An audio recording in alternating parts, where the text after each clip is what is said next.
그래서 할머니와 할아버지, 아버지와 어머니, 손주들과 함께 살아가는 그런 가족들이 많이 있어서 손주들을 주로 할머니, 할아버지들이 많이 들어와서 키워주셨죠.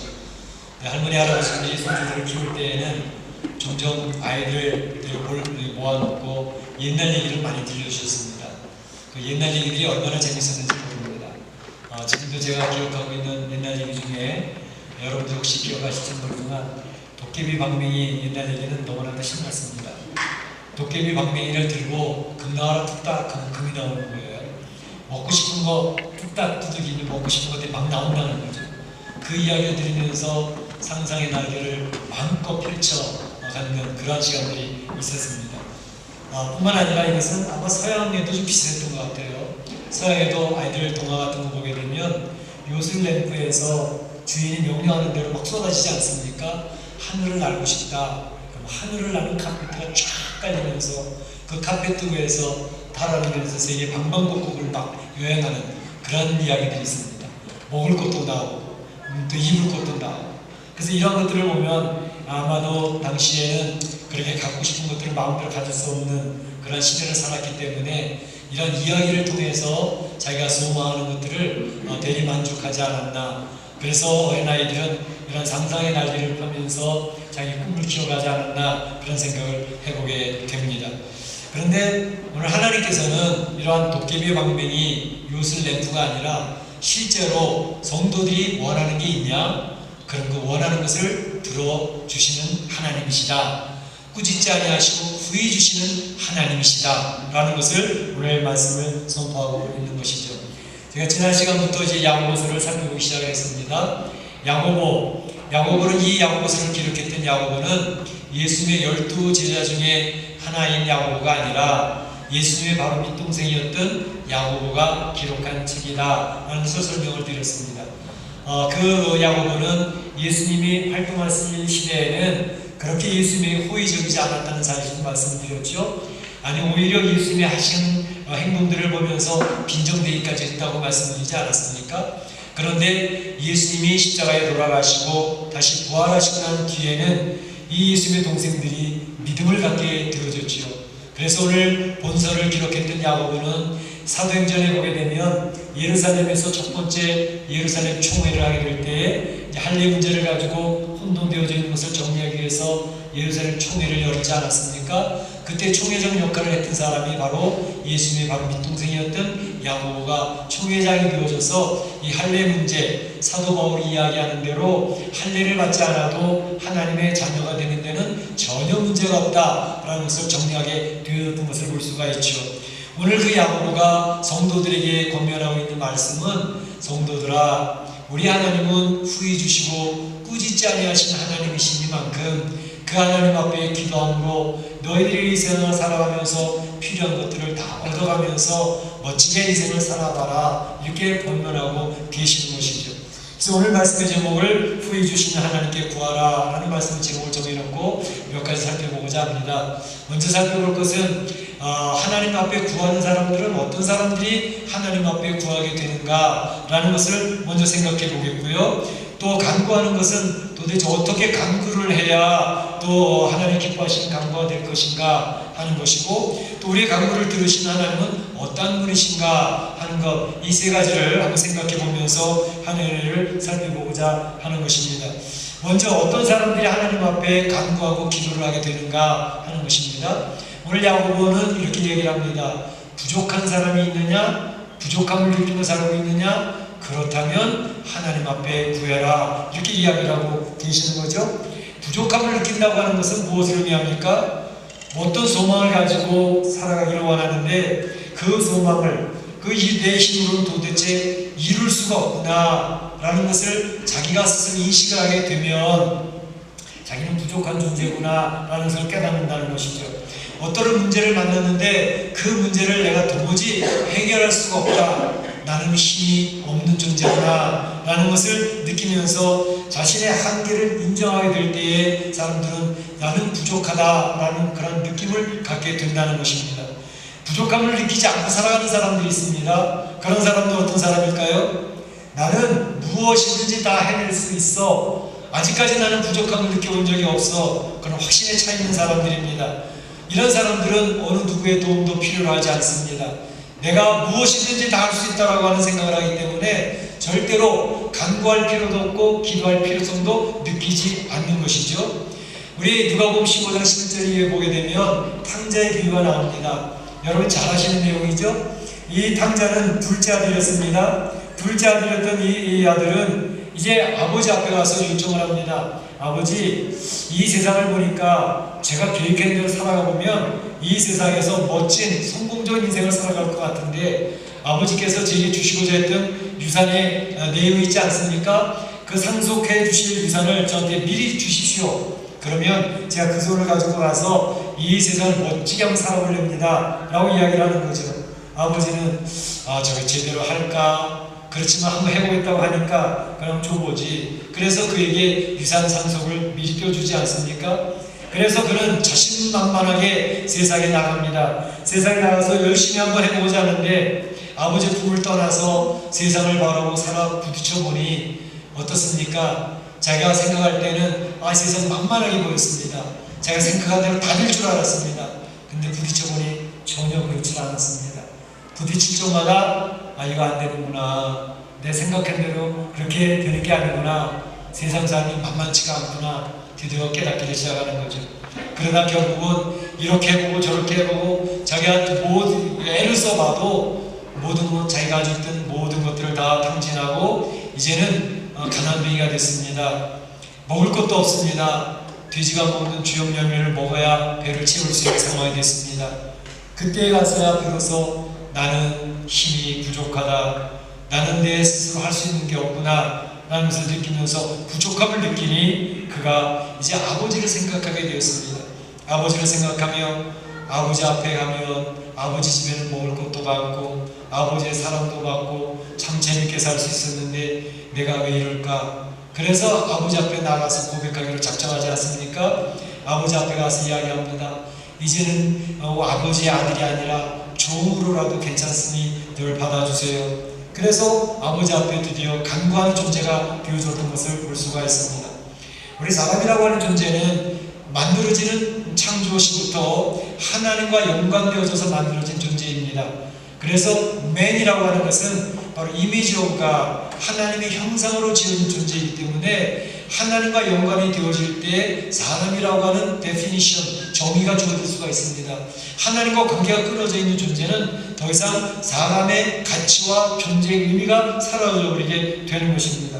하나님과 연결되어져 있다는 사실은 이 세상을 살아갈 때 사람들은 하나님의 도움을 받으며 하나님의 필요를 체험을 받으며 그렇게 살아가는 존재가 되어진다는 것을 의미하는 것입니다. 그런데 하나님을 저버리고 하나님을 떠나버린 타락한 인생은 하나님의 도움 없이도 이 세상을 내가 원하는 대로 내 뜻대로 살아갈 수 있다고 자신만만한 존재가 되어져 버리고 말았습니다. 그래서 이 세상을 자기 자신만만하게 살아가 보려고 애를 쓰는데 그게 제대로 되나요? 안 되지요. 그래서 자신의 힘으로만 살아갈 수 있다라고 하나님 앞에 더 이상 의지하지도 않고 기도도 하지 아니하고 간구하지도 않습니다. 그렇기 때문에 간구하지 않는 것은, 기도하지 않는 것은 자기의 부족을 절대로 인정하지 않는 사람입니다. 기도하지 않는다고 하는 것은 하나님의 도움이 절대로 필요하지 않다고 생각하는 사람입니다. 그렇기 때문에 성경에서는 기도하지 않는 것을 죄라고 했습니다. 기도하기를 쉬는 것은 죄다라고 선언하고 있는 것은 바로 하나님을 의지하고 하나님의 도움을 받아야 될 존재, 하나님 앞에 기도하고 하나님 앞에 간구하면서 이 세상의 니드, 그 필요성을 채워가면서 살아야 될 존재인데 더 이상 하나님을 의지하지도 않고 하나님을 필요로 하지도 않고 하나님 앞에 기도하지도 않고 간구하지도 않는 그런 존재가 되어지기 때문에 그런 타락한 인생이 되어져서 죄된 삶을 살아가게 된다는 것입니다. 그래서 하나님의 도움을 필요하는 사람이라는 것은 바로 하나님 앞에 기도한다는 것을 의미합니다. 하나님 앞에 기도하고 간구하는 사람은 자기의 부족을 인정하는 사람입니다. 바로 자기의 한계를 인정하는 사람입니다. 그렇기 때문에 자기 자신을 고집스럽게 자기의 고집을 피우지 않고 하나님 앞에 겸손하게 무릎 꿇고 주의 도움을 기다리며 살아가는 존재가 되어진다는 것이죠. 그래서 야고보는 이야기하기를 바로 하나님 앞에 기도하는 사람은 부족함을 느끼는 사람이다. 자기의 한계를 인정하는 사람이다. 그 사람들만이 하나님 앞에 엎드려 기도하기 시작을 하고 하나님 앞에 간구하게 된다는 것입니다. 우리 사랑 성도들은 이 세상을 절대로 내 혼자는 살아갈 수 없다는 것을 인식하고 인정하고 하나님 앞에 기도하고 간구하며 승리하는 성도들이 되시기를 주의 이름으로 축복합니다. 축원합니다. 오늘 하나님 앞에 기도한다고 했는데 하나님 앞에 기도하는 것은 어떻게 기도하는 것이 바른 기도일까? 오늘 야고보는 그렇게 얘기를 합니다. 오직 믿음으로 구하고 조금 더 염려하지 말라 이렇게 얘기합니다. 오직 믿음으로 구하고 조금 더 의심하지 말라. 의심하는 자는 마치 바람에 밀려 요동하는 바다 물결 같으니 이런 사람은 무엇이든지 주께 얻기를 생각하지 말라 이렇게 이야기하고 있습니다. 우리가 간구하는 인생을 살아가고 기도하는 삶으로 살아가야 되는데 기도하는 삶 어떻게 기도할까? 오직 믿음으로 기도해야 하나님 앞에 응답받는 사람이 되어진다 라고 이야기를 합니다. 의심하게 되어지면 응답받지도 못한다 라고 이야기를 하고 있습니다. 오늘 이 믿음으로 기도하고 의심하지 말라라는 말씀을 이야기하면서 제 머릿속에 제일 먼저 떠오르는 장면은 바로 베드로가 갈릴리 바다 위를 걸어가는 장면이었습니다. 바다 위를 걸어가는데 야 베드로는 바다도 걸어갈 수 있네. 얼마나 대단한 믿음이었으면 바다 위로 걸어갈 수 있을까? 우리가 신앙생활 하면서 나도 베드로처럼 바다 위를 걸어갈 수 있는 기적을 한번 체험해봤으면 좋겠다 그런 생각을 해보게 되지요. 그러면서 동시적으로 아니 바다 위를 걸어가다가 왜 물에 빠지는 거지? 너희가 어찌하여 의심하느냐라고 말씀하시지 않았습니까? 의심이 들어오는 동시에 베드로는 더 이상 바다를 걸어가지 못하고 바다에 빠져버렸던 것을 기억을 할 수가 있습니다. 그래서 우리가 믿음으로 간구하는 그런 기적적인 삶을 살아가고 싶은데 의심하다가 바다에 빠지는 것 같은 그러한 존재가 될 수도 있겠다라는 생각을 해보면서 그럼 우리가 어떻게 믿음으로 기도를 해서 하나님 놀라운 기적과 이적을 체험하는 존재가 될 것인가 그런 생각을 해보게 되는 거죠. 우리 성도들도 늘 기도하지 않습니까? 기도하면서 하나님께서 우리 기도에 응답해 주시고 놀라운 기적, 문제가 해결되는 것 체험하며 살아오고 싶은데 그러니까 어떤 성도는 종종 이야기를 합니다. 목사님, 제가 교회 나오면서 많은 성도들이 이야기할 때 어떤 분들은 기도 응답됐다고 기뻐하며 즐거워하며 간증하는 소리를 듣습니다. 저도 우리 교회 안에서 이 기도 응답받은 것을 이야기하는 신나서 이야기하는 성도들 이야기 들을 때 얼마나 기분이 좋은 줄 몰라요. 목회하는 보람을 느낍니다. 야, 우리 성도들이 기도하는데 그 기도 속에서 하나님이 도와주셨고 문제를 해결해 주셨고 하나님이 역사하셨던 것을 이야기하는 그 간증을 들을 때처럼 목사가 신나는 일은 없습니다. 너무너무 신납니다. 야, 경험했구나. 하나님이 도와주신 것을 체험했구나. 그 기쁨, 그 만족, 바로 이것이 신앙생활은 그 기쁨이 아닐까 생각을 해보게 됩니다. 그런데 어떤 성도들은 근데 목사님, 저는 기도 안 하는 건 아니거든요. 기도를 하는데 기도에 대한 응답의 경험이 없습니다. 체험이 없습니다. 어떤 사람들은 그렇게 응답받았다고 좋아하는데 왜 저는 체험이 없죠? 저는 왜 기도 응답이 없죠? 그런 이야기를 증언하는 것을 듣습니다. 왜 나에게는 응답이 없을까? 답답해하는 성도들에게 오늘 야고보는 대답을 합니다. 그 이유는 바로 의심하면서 기도했기 때문에 그러하다라고 이야기해요. 아니요, 저 의심하지 않았는데요. 기도할 때 의심하는 게 별로 내가 의심한다고 생각하면서 기도한 적은 없는데요. 그 의심이라는 게 뭔데? 오늘 야고보는 그 의심에 대해서 설명을 하죠. 의심이라고 하는 것은 두 마음을 품는 것을 의심이라고 해. 이렇게 얘기합니다. 다시 말하면 내가 기도했는데 기도한 것을 하나님이 들어주시면 땡큐, 안 들어주시면 할 수 없고, 그러니까 들어주실 수도 있고 안 들어주실 수 있다. 두 가지를 다 생각하는 거죠. 두 마음을 품는 겁니다. 그러니까 하나님이 그것은 의심하는 기도인 거야 라고 설명을 하고 계시는 거죠. 이런 기도가 되어지면 이것은 바람에 밀려 요동하는 바다 물결 같다. 바다 물결이 이리 갔다 저리 갔다 하는 것 같잖아요. 그러니까 기도하는데도 기도에 응답에 대한 확신이 없어요. 그러니까 이건 응답 될 수도 있는 거고 안 될 수도 있는 거고 그냥 하나님 알아서 하시겠지 뭐 그러니까 기도의 응답이 됐는데도 됐는지도 모르고 안 되는 것 같기도 하고 그렇게 확신이 없는 것입니다. 자신이 없는 그런 일들이 있습니다. 오늘 본문에서 이야기하는 것이 이 믿음이라고 그러는데 이 믿음은 도대체 무엇에 대한 믿음이고 의심이라고 그러는데 이 의심은 도대체 무엇에 대한 의심이라는 것일까? 예를 들어 설명한 것처럼 베드로가 믿음으로 무리를 걸었다 할 때 베드로의 그 믿음은 무리를 걸을 수 있다고 하는 그런 것에 대한 믿음일까? 의심이라고 하는데 베드로가 그 의심이라고 하는 것은 가다가 물에 빠지면 어떡하지? 라는 그 의심일까? 우리 일반적으로 그런 생각이 들어요. 그런데 사실은 믿음과 의심에 대한 초점은 바다 위를 걸을 수 있다고 하는 믿음, 바다에서 빠질 수 있다고 하는 의심, 거기에 초점이 맞춰져 있지 않습니다. 믿음과 의심의 초점은 어디에 맞춰져 있을까요? 바로 예수님에게 맞춰져 있는 것입니다. 다시 말하면 예수님은 나를 거기 하실 수 있어 라고 하는 확신입니다. 그래서 예수님에 대한 믿음과 신뢰, 확신이 있으면 걸어가는 겁니다. 근데 예수님이 과연 아무리 능력 있으신 분이라 할지라도 이 바다 위를 나를 걷게 하실 수 있을까? 조금은 자신이 안 드는데, 확신이 안 가는데 예수님에 대한 확신이 없으면, 예수님에 대한 의심이 생기면 더 이상 걸어갈 수가 없는 것입니다.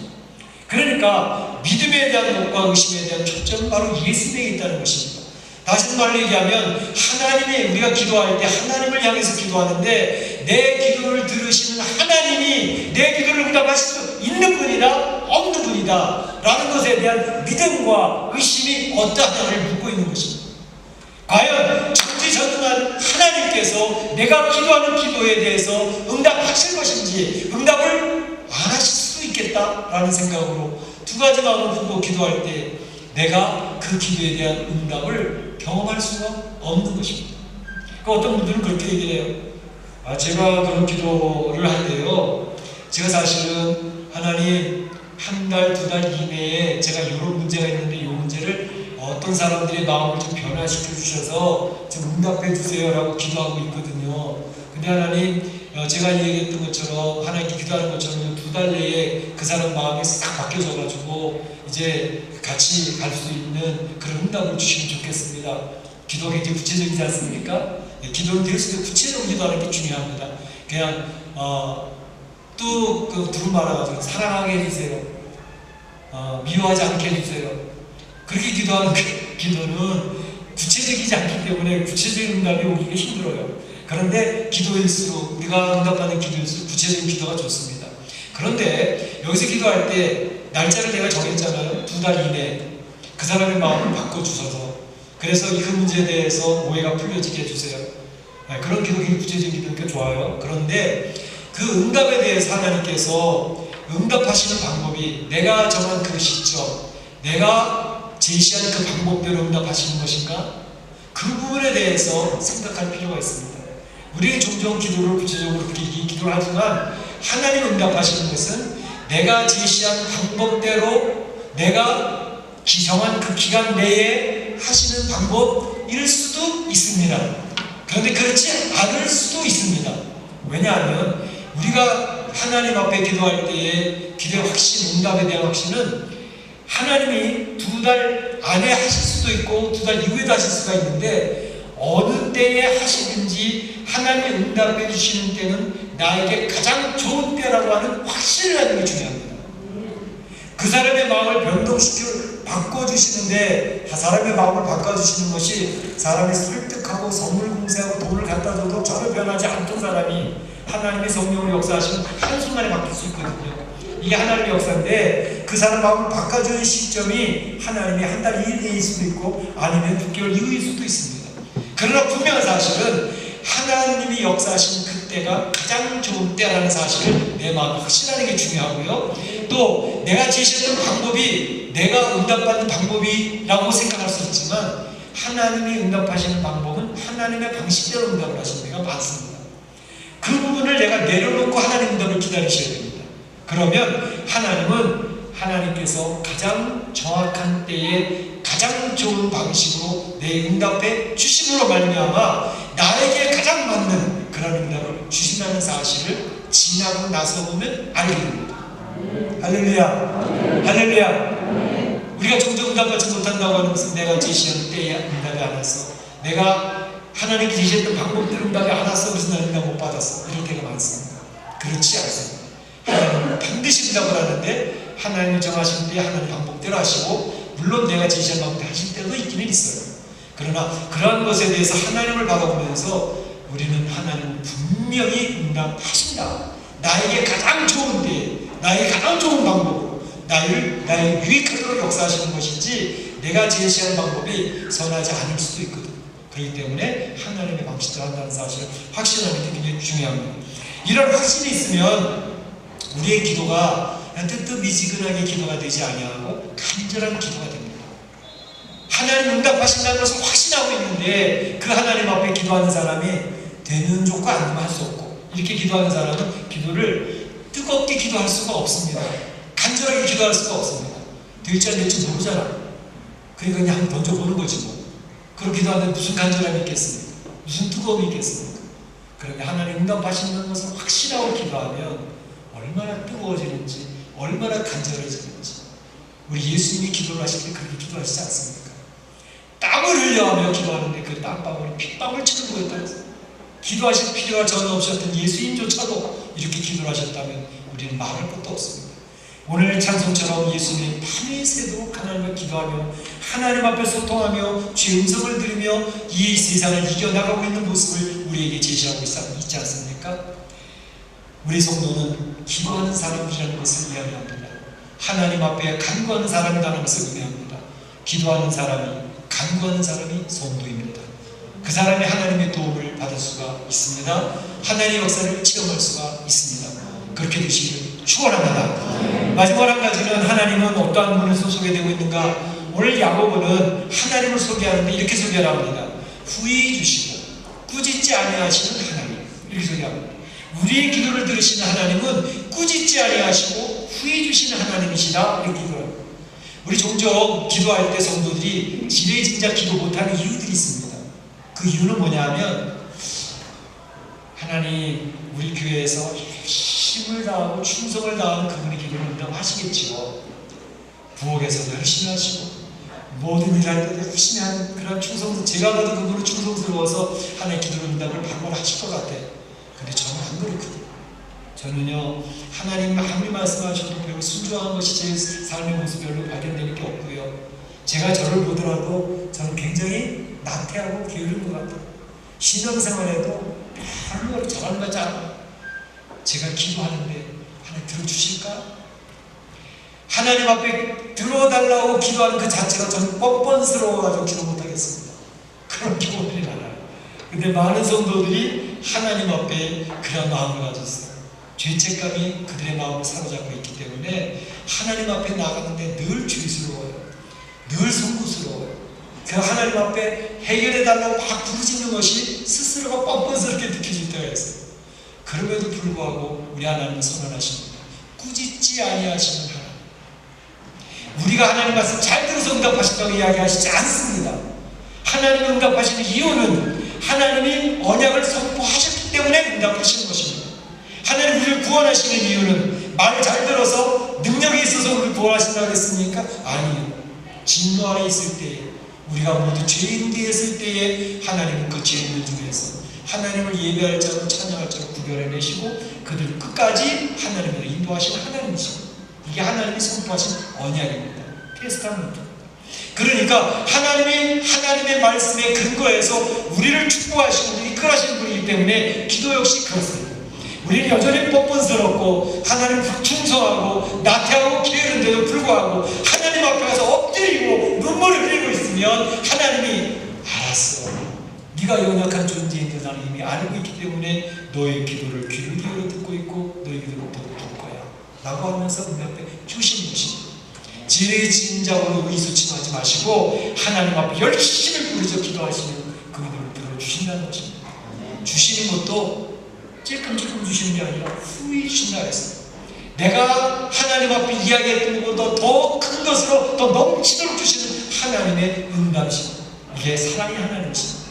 솔로몬이 하나님 앞에 기도합니다. 저 지혜만 주시면 돼요. 그냥 하나님 백성들을 잘 다스리고 잘 이끌어 안내할 수 있는 지혜만 주세요.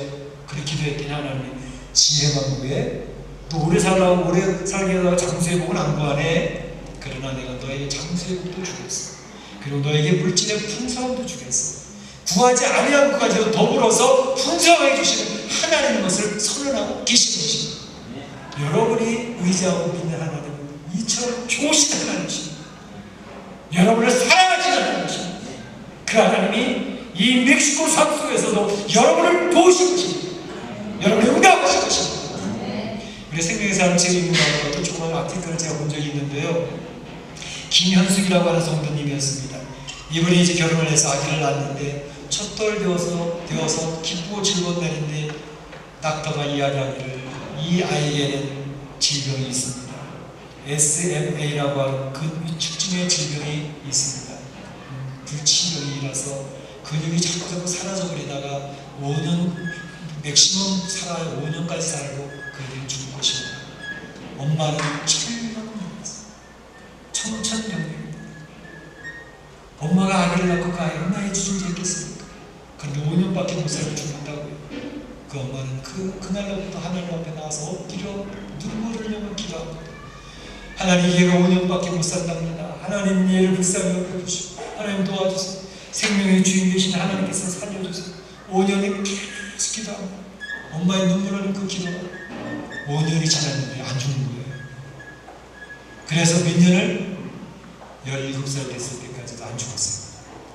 그리고 더 나아가서 아이가 건강히까지 그가 이렇게 이야기합니다. 안녕하세요 하나님, 제게 시련을 이길 수 있는 인내를 주신 하나님 감사합니다. 저를 변화시켜 주신 하나님을 의지하고 기도하게 하신 하나님을 찬양합니다. 하나님 앞에 찬양하며 인생을 멋지게 승리해나가는 그런 성도의 고백이 신이 그를 같습니다. 우리 하나님의 역사는요, 이 허공을 치는 역사가 아닙니다. 이 세상 여러분의 사랑하는 현장 속에서 여러분을 실제로 도와주시는 하나님으로, 여러분의 삶의 가정의 문제를 해결해 주시는 분으로, 사업의 문제를 처리해 주시는 분으로 하나님 함께 계시는 것입니다. 그래서 멋쟁이 하나님이십니다. 우리 사랑하는 성도들이 오늘 야고보가 여러분의 권면에 있는 것처럼 꾸짖지 아니하시고 후히 주신 하나님 앞에 기도하라. 너희들이 부족함을 느낀다면, 자신의 한계를 느낀다면 여러분을 도울 수 있는 그 하나님 앞에 기도하십시오. 그러면 하나님의 응답해 주실 것입니다. 우리 사랑하는 성도들이 이 하나님을 의지하고 멕시코 이민의 삶에서 승리하는 멋진 인생이 되시기를 주의 이름으로 축원합니다. 축원합니다. 기도하겠습니다. 오늘 말씀 들은 것 중에서 기억나시는 한 가지 붙들고 기도하시기 바랍니다. 기도하겠습니다. 사랑의 하나님 감사합니다. 주님께서 오늘 야고보의 권면